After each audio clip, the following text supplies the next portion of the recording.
Daniel Penny is on trial for his life right now in New York City for an incident that happened on a New York subway train in 2023.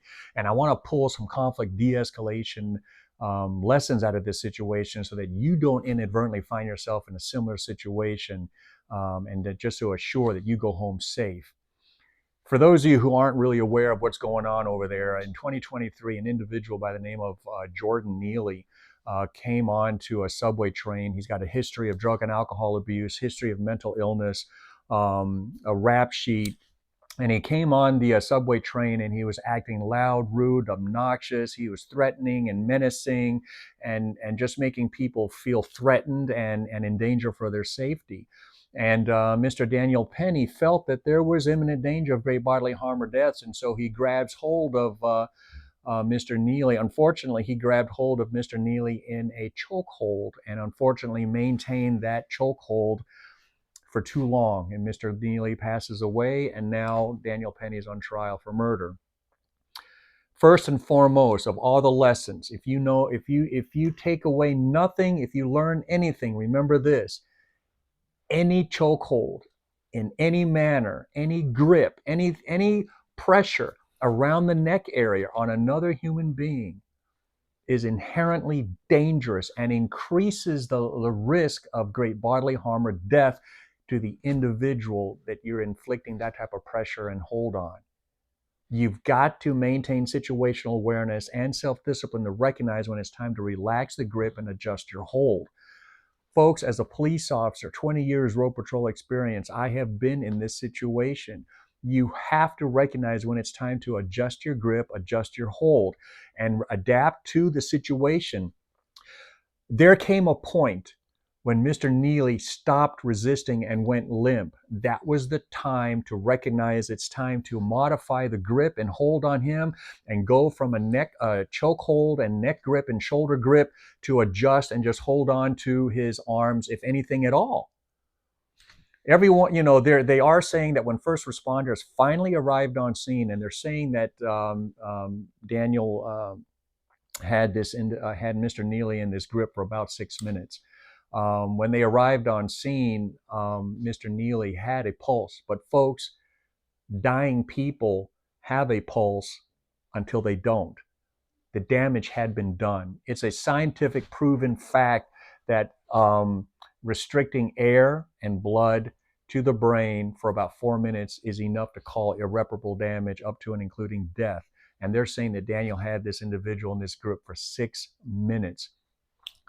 The reason why I'm concerned for Daniel Penny, God bless him, a guy who is just trying to do the right thing, trying to help out, trying to keep people safe, but unfortunately, because he doesn't know what he doesn't know, he's where he's at. And I don't want you to find yourself in this situation. But if you watch any episodes of Dateline or 48 Hours or 2020, one of the most powerful things that prosecutors will do for a jury is they'll pick up their watch and tell everyone to start marking time, 4 minutes. And in dead silence, they will sit there. And every now and then the prosecutor will say, he could have released his grip right now. He could have released his grip right now. And it's a very, very damning, very powerful bit of evidence against someone who's going to try to claim self-defense and all that.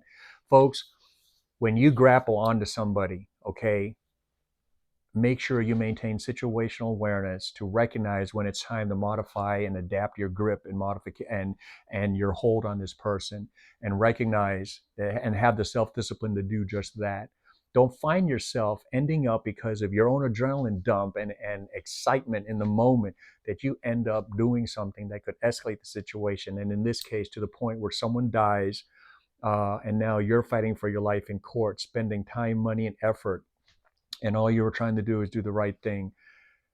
I wish Mr. Daniel Penny well, but I don't want you to find yourself in that situation. And again, the number one lesson is remind yourself and know that any type of chokehold, any type of pressure around the neck is inherently dangerous and must only be used with extreme caution. Police officers in my department, we'll talk about my department because I can attest to it. We were, man, it was beat into our heads over and over and over again. You do not grab someone around the neck.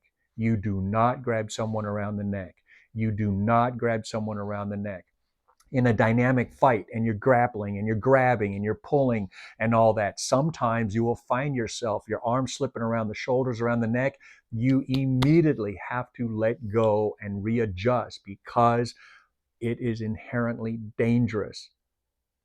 And we see in the news and on YouTube officers who violate that number one rule, and you see that they're paying for that infraction, and they're paying for that. Also, this whole thing about Mr. Neely, he lost consciousness. You've got to recognize when this person that you're dealing with has lost consciousness.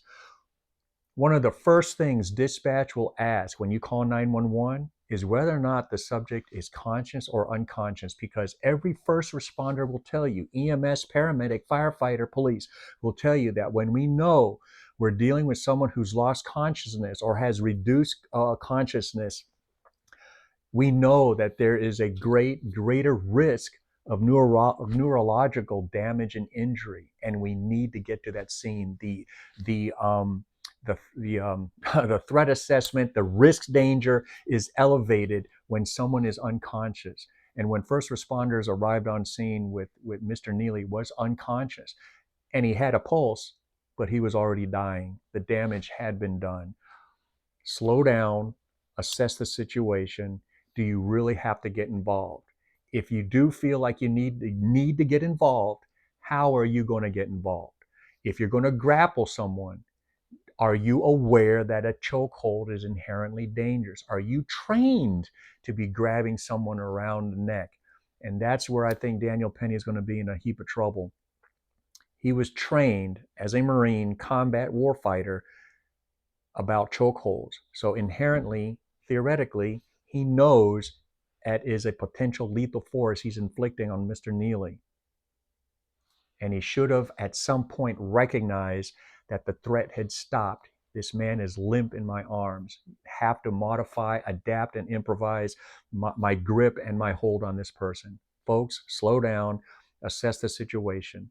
If you're going to be grabbing onto someone, be very, very careful, and remember that any type of pressure around the neck is inherently dangerous. I would caution you about doing that.